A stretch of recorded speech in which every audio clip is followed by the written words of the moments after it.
The stars looked different here.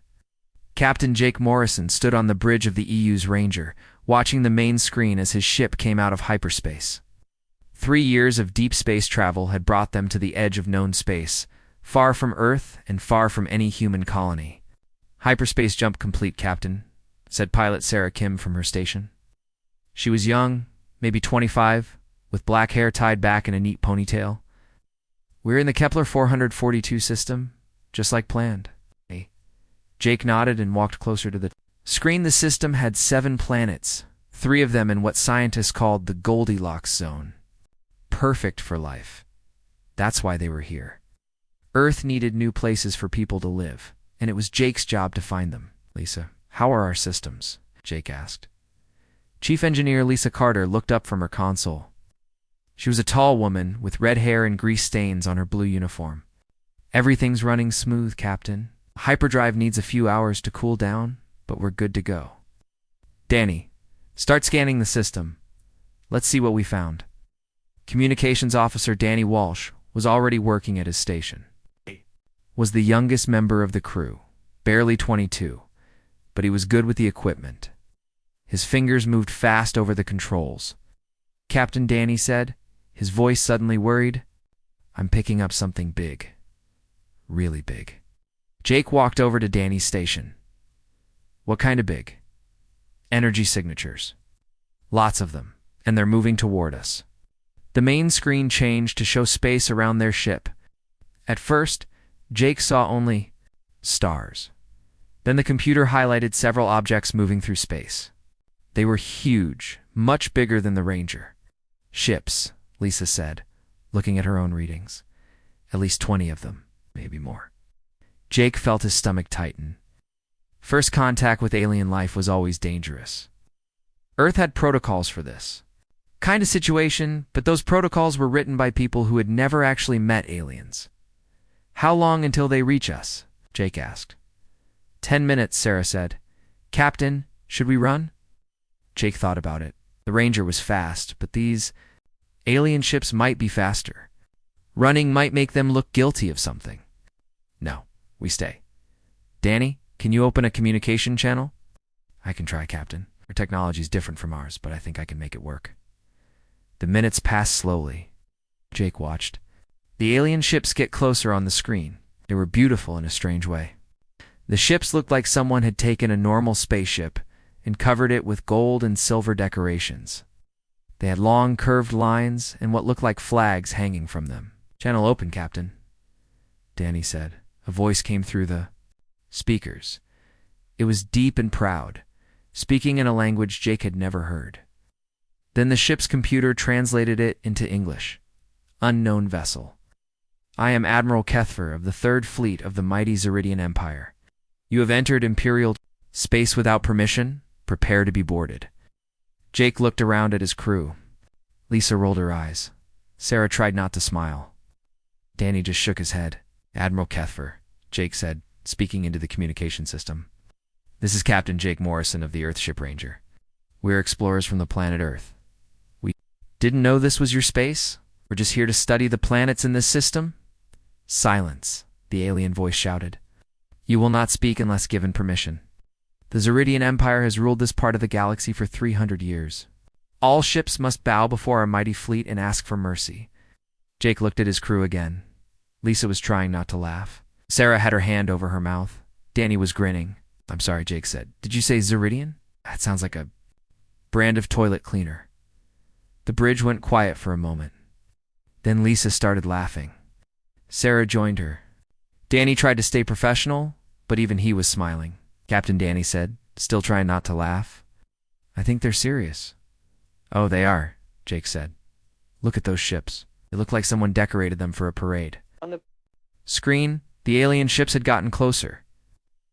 Now Jake could see them clearly. They really did look like someone had gone crazy with gold paint and shiny decorations. Some of the ships had what looked like giant statues on them. The Admiral's voice came through the speakers again, sounding angry. "How dare you mock the Imperial fleet? We have conquered 47 star systems. We have destroyed entire planets. We are the most feared military force in this part of the galaxy." 47 systems? Sarah said. That's not very many. They destroyed planets, Lisa added. That seems wasteful. Why not just take them over? Jake nodded. Admiral, we're not trying to be rude, but your ships look like flying jewelry boxes. And destroying planets? That's just bad resource management. The communication channel went quiet for almost a minute. Jake could imagine the alien admiral trying to figure out how to respond. Probably no one had ever talked to him like this before. Finally, the admiral spoke again. His voice was shaking with anger. You... ... You dare to insult the glorious Zeridian Empire? We will make you pay for your disrespect. Prepare your ship for destruction, Lisa Jake said calmly. Raise shields. Shields up, Captain, Lisa said. She didn't sound worried at all. Danny scanned their weapons. What are we dealing with? Danny worked at a station for a few seconds. Plasma cannons, Captain. Pretty basic stuff. Their targeting systems look old too. How old? Maybe 50 years behind ours. Jake nodded. Earth had been fighting wars for thousands of years. They had gotten very good at it. These aliens, with their fancy ships and proud speeches, probably hadn't fought anyone who could fight back in a long time. The alien ships moved into attack formation. Jake had to admit it looked impressive. 20 huge ships spreading out in a perfect line, their weapons charging up with bright lights. Captain, Sarah said, should I plot a course out of here? No, Jake said. Let's see what they've got. The first shots from the alien ships lit up space with bright colors. Plasma beams and energy missiles flew toward the Ranger. Jake watched them coming on the screen.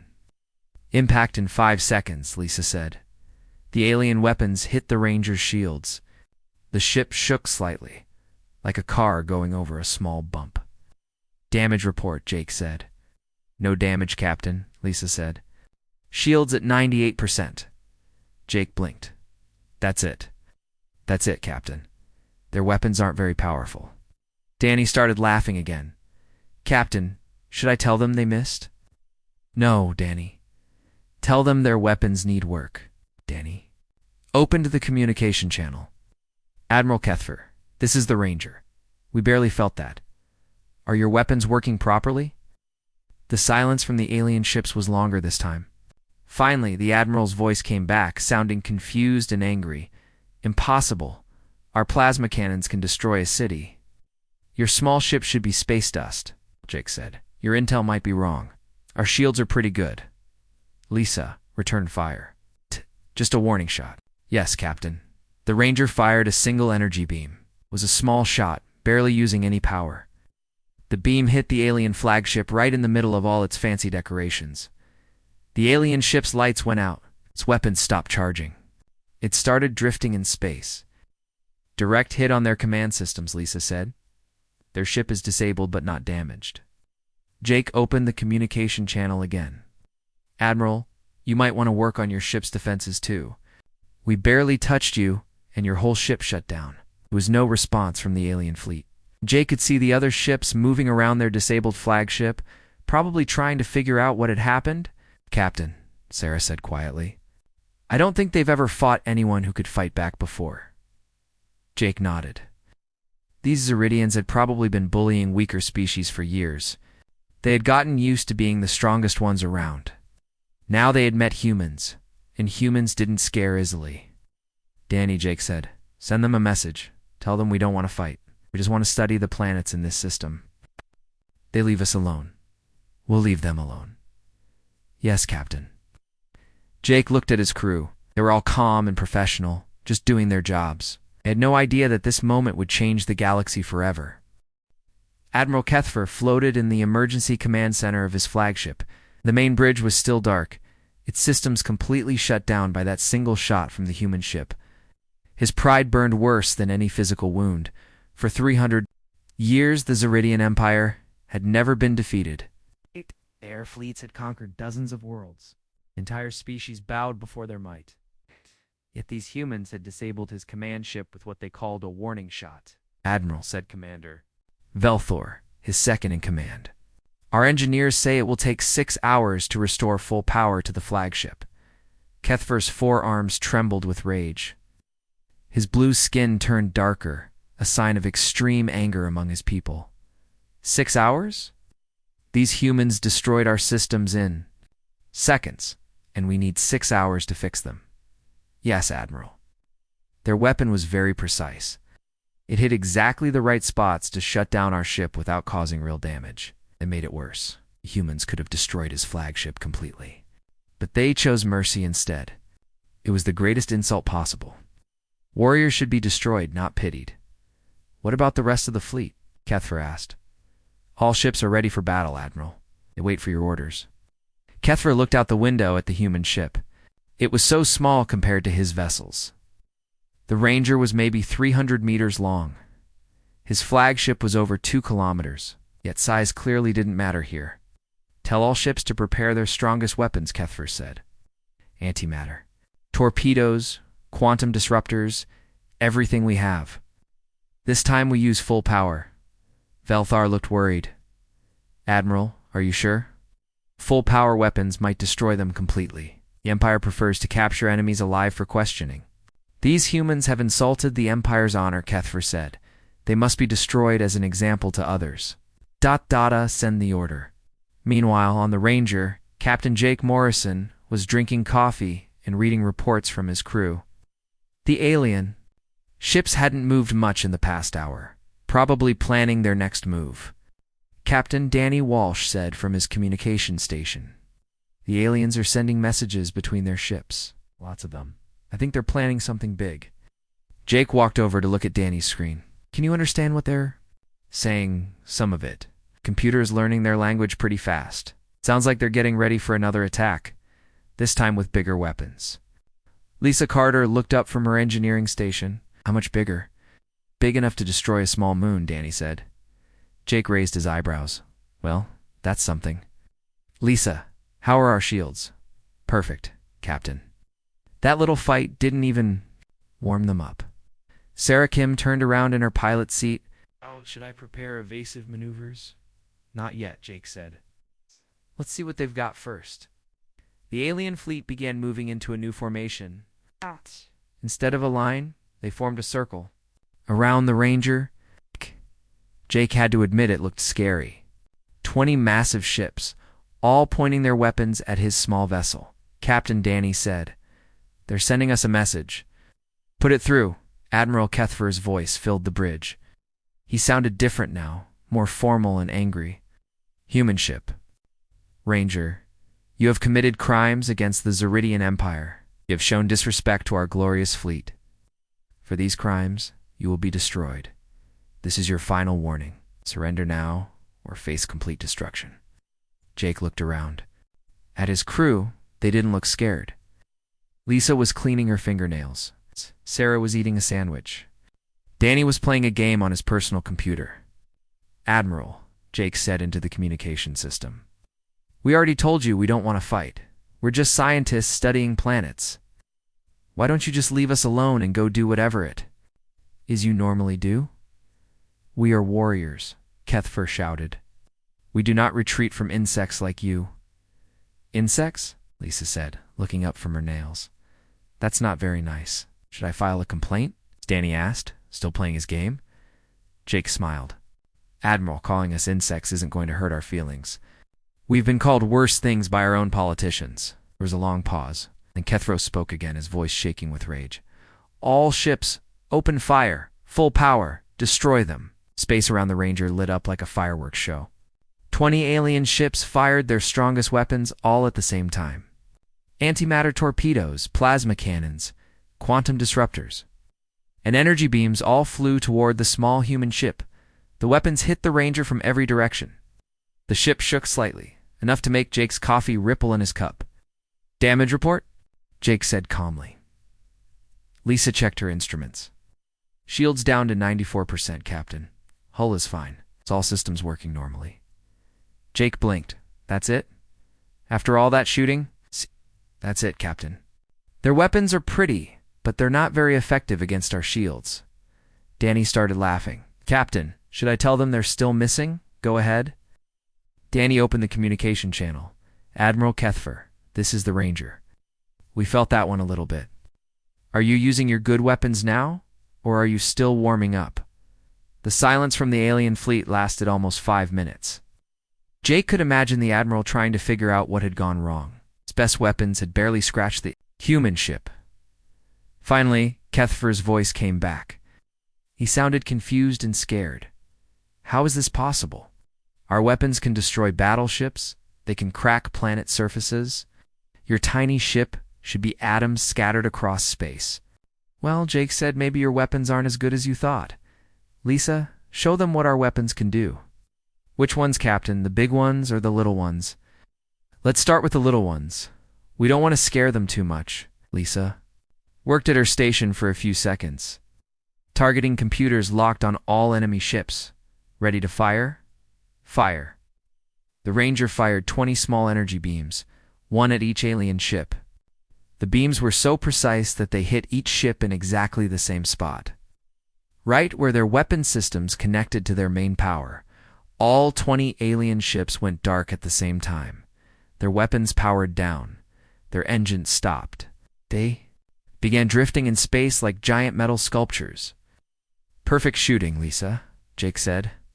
Thanks, Captain. I've been practicing. Jake opened the communication channel again. Admiral, can you hear me? Kethfer's voice came through, but it was much quieter now. His ship was running on emergency power. What did you do that? How did you disable 20 ships with 20 shots? Practice, Jake said simply. Admiral, I'm going to give you some free advice. The next time you meet someone new, try being polite first. Ask questions before you start shooting. You might learn something interesting. This is impossible, Kethfer said. The Zeridian Empire is the strongest military force in the galaxy. We have never been defeated. Well, Sarah said, you've been defeated now. By a ship full of scientists, Danny added. Jake could hear other voices on the alien communication channel. The crews of the disabled ships were talking to each other in their own language. The computer translated some of it. How did they do that? Are we going to die? Maybe we should listen to them. Should we surrender? Jake felt sorry for them. These aliens had probably never lost a fight before. They didn't know how to handle defeat. Admiral, Jake said, we're not going to hurt you. We'll help you fix your ships if you want. But you need to understand something. We're not your enemies. Just people trying to do our job. Your job, Kethfer asked. Exploring space. Finding new planets. Learning about the universe. It's what humans do. There was another long pause. Then Kethfer spoke again, his voice very different now. Less angry, more confused. You are not warriors. You can fight when we have to, Jake said. But we prefer not to. Fighting is messy and expensive. We'd rather make friends. Friends. People you like spending time with. People you help when they need it. Jake could hear the alien crew talking among themselves again. The word friends seemed to confuse them. Maybe their species didn't have friends the way humans did.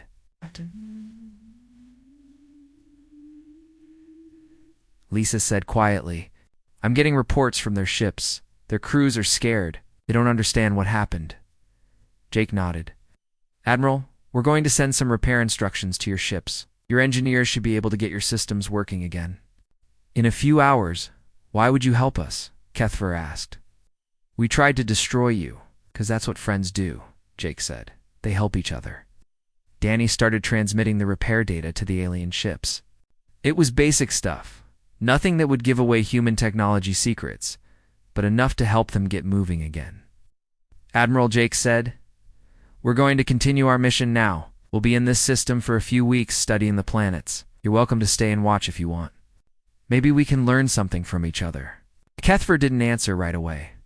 Jake could imagine him trying to make sense of everything that had happened. His mighty fleet had been defeated by a single small ship. But instead of destroying him, the humans were offering to help and be friends.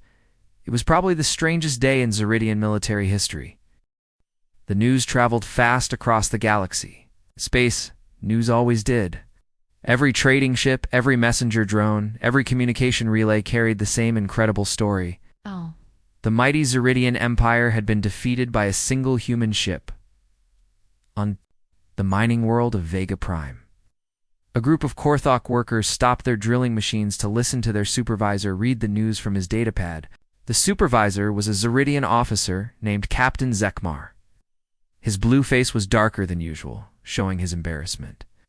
"This must be a mistake," Zekmar said, his voice shaking. "The Third Fleet cannot be defeated by one small ship."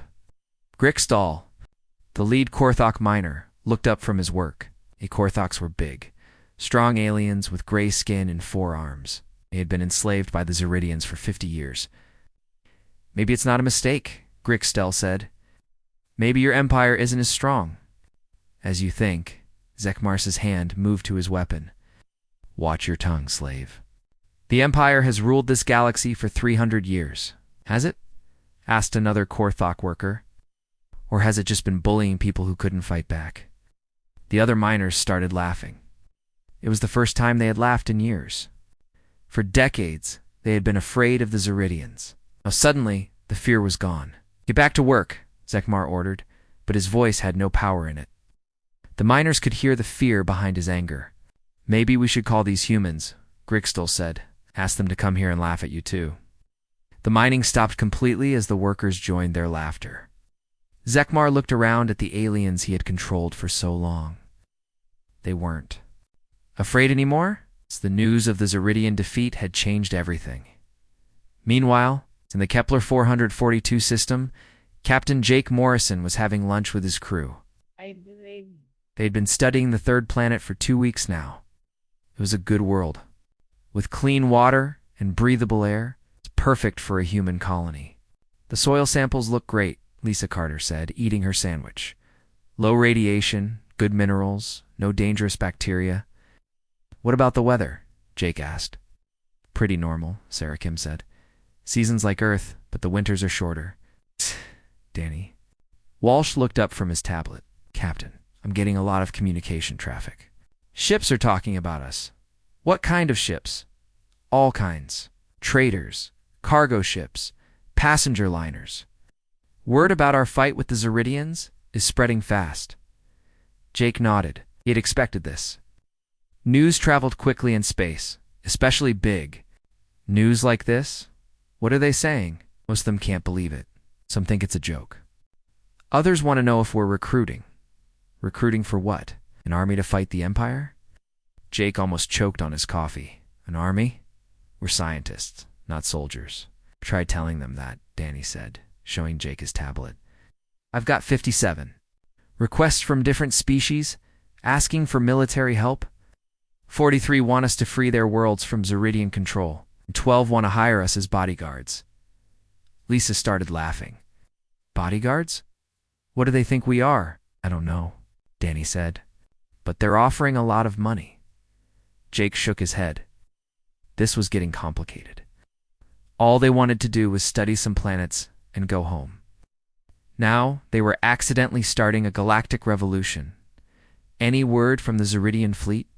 "Ouch," asked. "They've been quiet," Danny said. "I think they're still trying to figure out what happened. The Zeridian ships were still in the system, but they kept their distance." Jake had kept his promise and sent them repair instructions. Ships were working again, but they didn't seem eager for another fight. 3 days later, a new ship entered the system. It was smaller than the Zeridian warships, but much fancier. Gold decorations covered its hull, and it flew flags from a dozen different worlds. "Diplomatic ship," Sarah said, reading her sensors. "Looks expensive. They're sending us a message." Danny said, "Put it through." A new voice came through the speakers. It sounded older and more polite than Admiral Kethfer. "Human Vessel Ranger, this is Ambassador Yelandra of the Galactic Trade Federation. May we speak with your captain?" They were a group of worlds that worked together for business. Not exactly friends with the Zeridians, but not enemies either. "This is Captain Morrison. What can I do for you, Ambassador?" "Captain, we would like to invite you to visit our station. We have many questions about your people and your technology." Jake looked at his crew. Lisa shrugged. Sarah nodded. Danny looked excited. "What kind of questions?" Jake asked.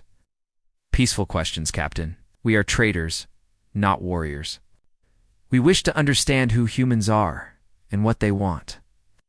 Jake thought about it. Meeting other alien species was part of their mission, and these people sounded friendlier than the Zeridians. "All right, Ambassador, send us the coordinates." Days later, The Ranger docked at Federation Station Omega.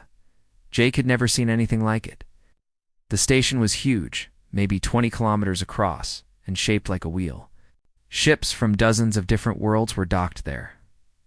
Jake, Lisa, Sarah, and Danny walked through the station's main corridor. Aliens of all shapes and sizes stared at them as they passed. Some looked scared. Others looked curious. A few looked hopeful. "I feel like we're in a zoo," Sarah whispered. "At least we're not in cages," Lisa whispered back.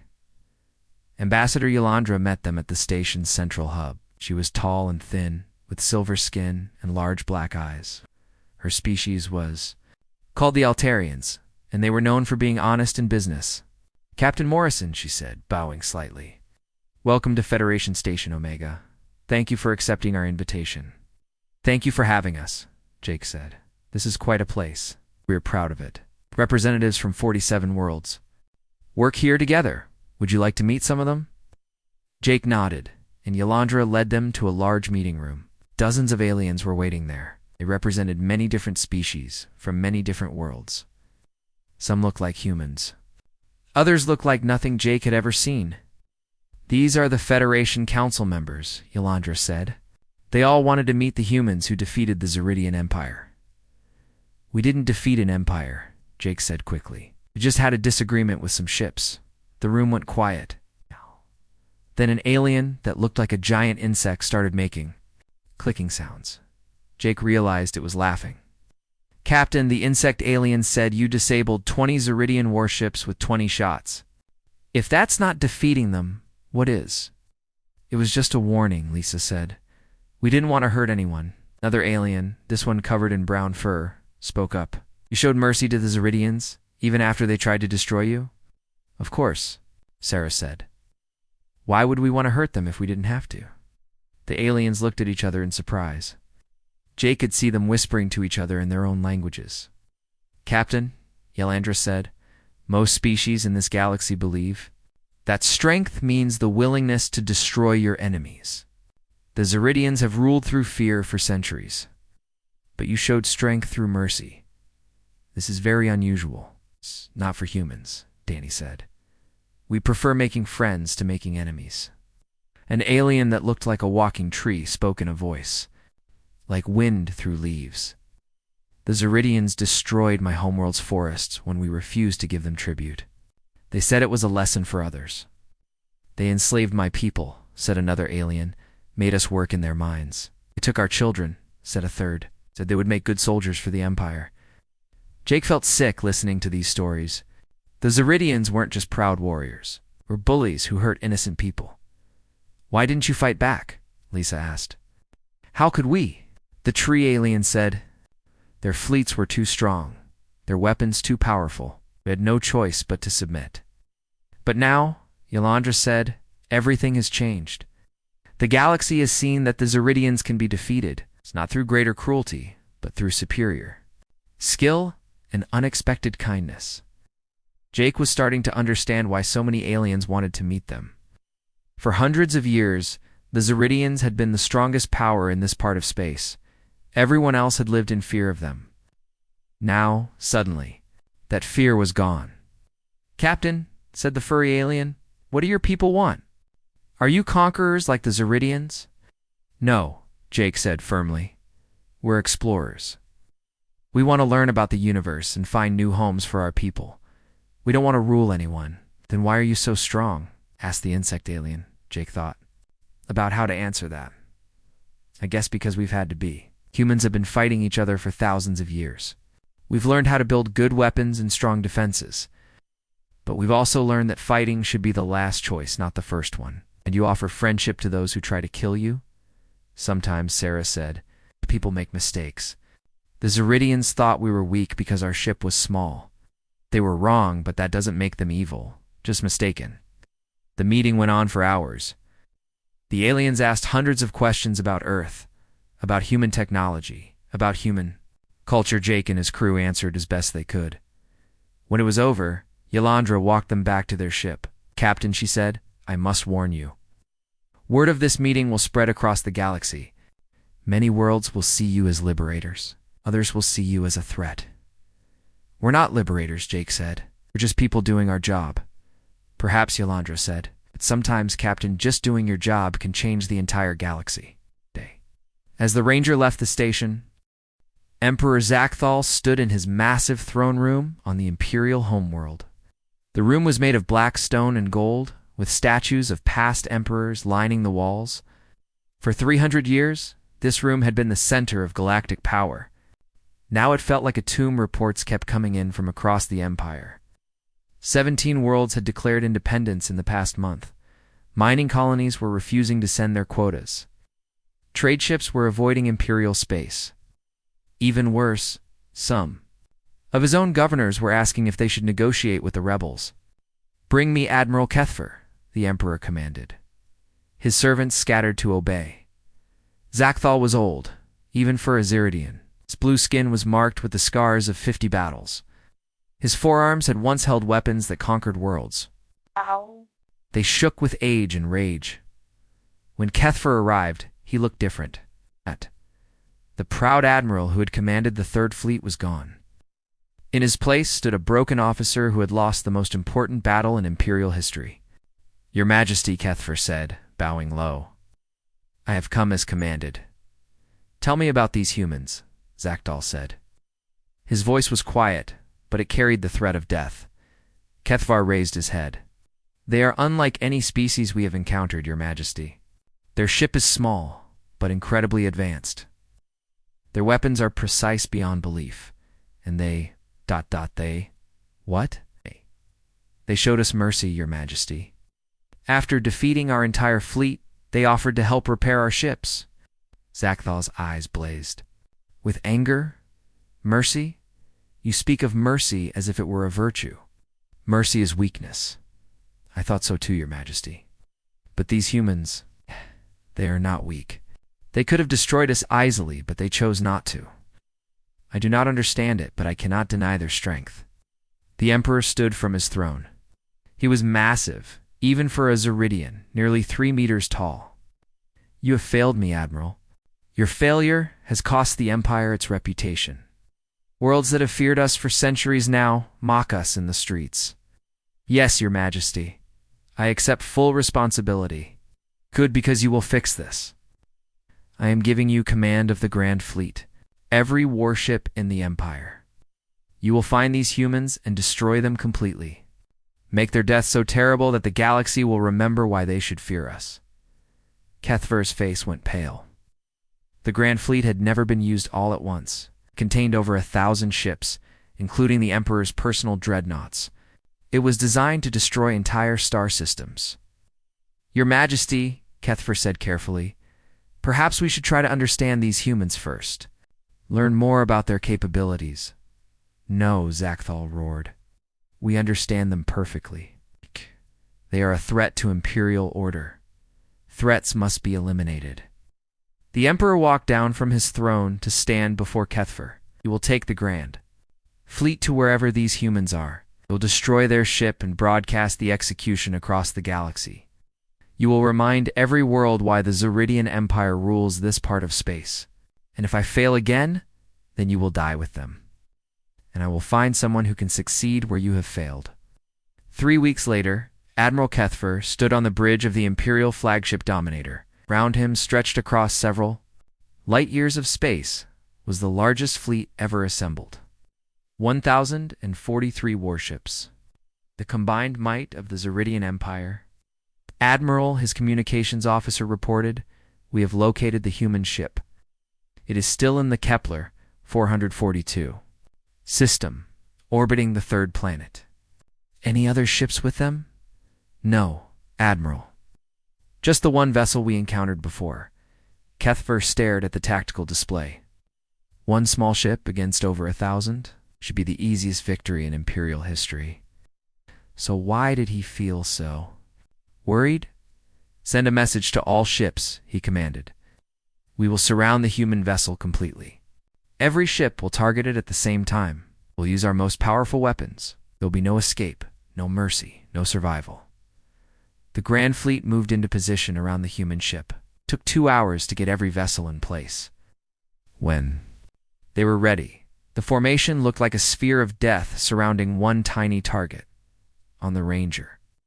Captain Jake Morrison was reading reports from his science teams. They had finished studying all 7 planets in the system. 3 of them would make good colonies. 2 had valuable minerals. The mission was almost complete. Captain Danny Walsh said from his station, "We have visitors." Jake looked up from his tablet. The Zeridians again. More than before? A lot more. The main screen showed the space around them. Jake had never seen so many ships in one place. They filled the entire display, stretching in every direction. "How many?" Jake asked. Sarah Kim checked her sensors. "Over 1,000. Captain, maybe more. They're surrounding us completely." Lisa Carter whistled softly. "Someone's taking this seriously." Jake stood and walked to the front of the bridge. Through the window, he could see the alien ships. They looked like a wall of metal and weapons surrounding his small vessel. "Danny, open a channel." "Channel open, Captain." "Admiral Kethfer, this is Captain Morrison. That's quite a fleet you've brought. Are you planning a parade?" Kethfer's voice came through the speakers, but it sounded different now, formal and deadly serious. "Captain Morrison. I am Admiral Kethfer of the Imperial Grand Fleet, by order of Emperor Zakthal himself. You and your crew are sentenced to death for crimes against the Zeridian Empire." "What crimes?" Jake asked. "We haven't broken any laws. You have humiliated the Empire. You have inspired rebellion across our territories. You have destroyed the order that has kept this galaxy stable for 3 centuries. Jake looked at his crew. They seemed more confused than scared. "Admiral, we're scientists. We study planets. We haven't inspired anyone to do anything. Your very existence is an inspiration to our enemies. Your strength makes our subjects think they can resist us. This cannot be allowed." Lisa shook her head. "Captain, I don't think he's interested in talking this time," Admiral Jake said. "You don't have to do this. We can work out our differences peacefully." "There is no peace for enemies of the Empire," Kethfer replied. "You will be destroyed, and the galaxy will remember why they should fear us. All ships, prepare to fire on my command." Jake sighed. He had hoped to avoid another fight, but these aliens seemed determined to have one. "Lisa, raise shields. Sarah, prepare evasive maneuvers." "Shields." "Up," Lisa reported. "All systems ready. Stanny, start recording everything. Someone should have a record of this." "Already started, Captain." On the Imperial flagship, Kethfer watched as his weapons officers confirmed their targets. Every ship in the fleet was aimed at the tiny human vessel. Their combined firepower could destroy a planet. "All ships report ready, Admiral," his tactical officer said. Kethfer took a deep breath. This was the moment that would restore the Empire's honor or destroy it forever. "All ships, open fire." The space around the Ranger exploded with light and energy. Over 1,000 ships fired their weapons at the same time. Antimatter torpedoes, plasma cannons, quantum disruptors, fusion missiles, and energy beams all converged. On the small human ship, the attack lasted for 30 seconds. When it ended, space was filled with smoke and radiation from the enormous explosion. "Target destroyed?" Kethfer asked. His sensor officers stared at his instruments. "Admiral ... the human ship is still there." "What? Their shields are still up?" "They're completely undamaged." Kethfer felt his heart stop beating. The most powerful attack in Imperial history had done nothing to the human ship. "Captain Morrison's." The voice came over the communication channel, sounding slightly annoyed. "Admiral, that was loud. We're trying to work over here. How?" Kethfer whispered. "How is this possible?" "Our shields are pretty good," Jake replied, as if he were discussing the weather. "Lisa, what's our shield status?" 87%. "Captain, that was a big one, but nothing we can't handle." Danny's voice could be heard in the background. "Captain, should I rate their performance?" "I'd give it a 6 out of 10 for volume, but only a 2 out of 10 for effectiveness." The laughter from the human crew came through clearly over the communication channel. They were laughing at the grand fleet of the Zeridian Empire. "This is impossible," Kethfer said. "Nothing can survive that much firepower." "Admiral," Jake said patiently, "maybe your weapons aren't as powerful as you think they are. Or maybe our defenses are better than you expected. Either way, this isn't working. All ships reload and fire again, Kethfer ordered. Admiral, Jake said. Before you do that, maybe you should look around. Kethfer didn't understand what the human meant. Then his sensor officer spoke up, his voice filled with panic. Admiral, we have a problem. The human ship is targeting all of our vessels simultaneously. How many targets? All of them, sir. Every ship in the fleet. Kethfer looked at his tactical display. It showed targeting beams from the human ship touching every vessel in his fleet. That was impossible. No computer could target over 1,000 ships at once. Admiral Jake's voice said calmly, I'm going to show you something. Please. Pay attention. The Ranger fired 1,043 energy beams at the same time. Each beam hit a different ship in exactly the same place. The main power coupling for their weapons systems, in the space of 3 seconds, every ship in the Grand Fleet went dark. Over 1,000 warships floating powerless in space. The silence that followed was complete. Impressive shooting, Lisa, Jake said. Thanks, Captain. I've been practicing. 6 months after the Battle of Kepler 442, the galaxy was a very different place. The news of the Grand Fleet's defeat had spread to every world, every station, every ship. The Zeridian Empire, which had ruled through fear for 3 centuries, was falling apart. On the former imperial world of Centauri 7, Governor Talvik packed his personal belongings into a small transport ship. Outside his palace, crowds of freed slaves were celebrating in the streets. The mining operation that had made him rich was now controlled by the workers themselves. Governor, his aide said nervously, the transport is ready. We should leave before the crowds decide to storm the palace. Talvik nodded sadly. 3 days ago, he had been one of the most powerful Zeridians in the sector. Now he was just another refugee fleeing a dead empire. As his ship lifted off, could see the workers below tearing down the imperial flags and burning the statues of past emperors. The fear that had kept them obedient was gone, replaced by something the Zeridians had never understood: hope. Meanwhile, in Earth's solar system, the UES Ranger was approaching home. Captain Jake Morrison stood on his bridge, watching Earth grow larger on the main screen. After 18 months in deep space, the blue and green planet looked more beautiful than ever. Home sweet home, Sarah Kim said from her pilot seat. Can't wait to see my family? I can't wait for real food, Lisa Carter added. I'm tired of recycled protein bars. Danny Walsh was busy at his communication station, updating Earth's command about their mission. Captain, I'm getting a lot of messages from command. They want to debrief us immediately. Jake wasn't surprised. Word of their encounters with the Zeridians had reached Earth months ago. The government probably had hundreds of questions about alien technology, military capabilities, and diplomatic possibilities. Any word on our next assignment? Jake asked. Not yet, Captain. But there are 17 different requests from alien governments asking for meetings with Earth. The Trade Federation wants to establish formal relations. Something called the Free Worlds Alliance wants military advisors. And there's a group called the Liberation Front that wants our help overthrowing the remaining imperial governors.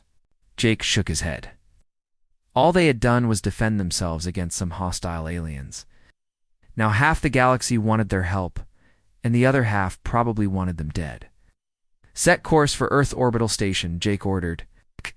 Let's go home and let the politicians figure out what comes next. On the Zeridian homeworld, Emperor Zakthal sat alone in his empty throne room. Most of his servants had fled. His treasury was empty. His armies had either surrendered or joined the rebels. The mighty empire that had once ruled 47 star systems now controlled only 3 worlds. Admiral Kethfer entered the throne room, walking slowly across the vast floor. He looked older than his years, worn down by defeat and shame. Your Majesty, Kethfer said, bowing low. I've come to report what? Zakthal asked bitterly. That another world has declared independence? That another fleet has joined? Our enemies? That the empire built by my ancestors is now a joke told in alien taverns? The humans have returned to their homeworld, Kethfer said quietly. Our spies report that they filed a routine mission report and were given new assignments. They treat their victory over us as a minor incident.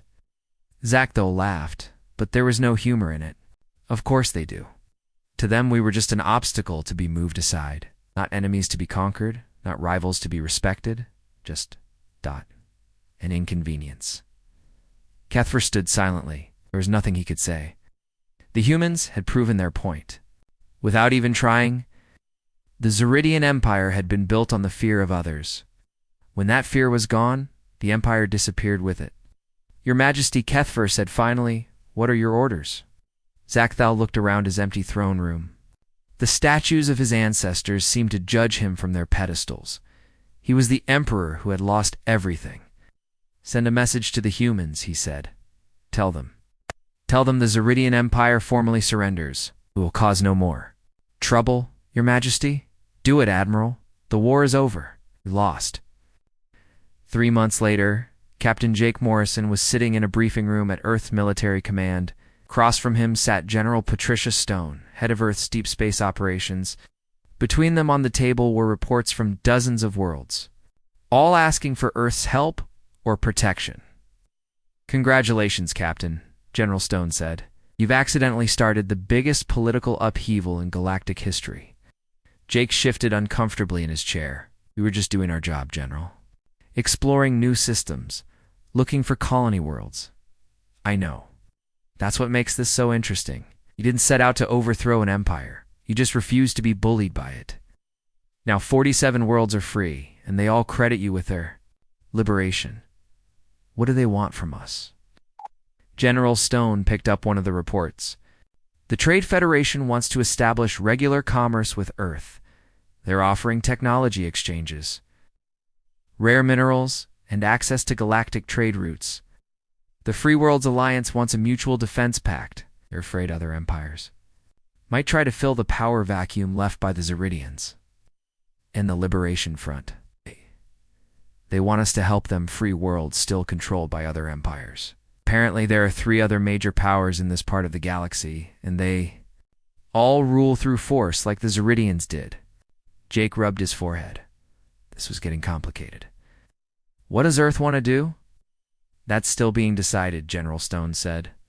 "The President is meeting with Congress next week to discuss our options. I can tell you what Earth Command thinks we should do." "What's that?" "It's exactly what we've always done. Explore space, establish colonies, make friends where we can, and defend ourselves when we have to." "We're not conquerors, Captain. We never have been." Jake nodded. That sounded right to him. "What about the Zeridians?" "Not anymore. Not anymore.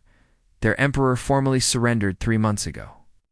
Most of their former territories have declared independence or joined the Free Worlds Alliance.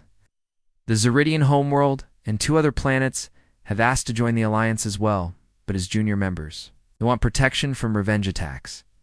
And Admiral Cuthbert, Genera." Stone smiled. "Interesting story there. He's requested asylum on Earth. Says he wants to study human military philosophy. Apparently he's become fascinated by the idea of winning through restraint rather than overwhelming force." Jake was surprised. "He wants to come to Earth." "Does? The State Department is still considering his request, but I think they'll approve it. Having a former Imperial Admiral as a friend could be useful." General Stone stood up and walked to the window. Outside, Earth's blue sky stretched to the horizon. "Captain, do you realize what you've done? For centuries, this part of the galaxy was ruled by fear. Empires conquered through cruelty and held power through terror. You've shown them a different way. We just didn't want to hurt anyone if we didn't have to." "Exactly. And that simple idea has changed everything. Species that have been enemies for generations are talking about peace. Worlds that have been slaves for centuries are learning about freedom. Trade routes that have been controlled by military force are opening to everyone." Jake looked out the window at the peaceful sky. "So what happens now? Earth decides what kind of galactic neighbor we want to be. We can stay isolated and let the galaxy sort itself out. It can become a major power and try to guide the changes. Or we can do what we've always done best, which is explore, learn, and help where we can. Be the kind of people others want to be friends with, not the kind they have to fear." Jake smiled. That sounded like the best option to him. 2 weeks? Later, Jake was back on the bridge of the Ranger, preparing for another deep space mission. His crew was the same: Lisa, Sarah, Danny, and himself. The only difference was their destination. This time, they were heading to the Andromeda sector, where 3 different species were fighting over mining rights to an asteroid field. Orders are to mediate the dispute, Jake told his crew. Earth Command thinks a neutral party might help them work out their differences. Think they'll listen to us? Sarah asked. Probably, Danny said. Word about what happened to the Zeridians has spread pretty far. Most species seem willing to at least talk to us, Lisa laughed. Great. We've gone from scientists to diplomats. What's next? Hopefully, Jake said. We'll just be scientists again. But if we have to be diplomats for a while, at least we're good at making friends.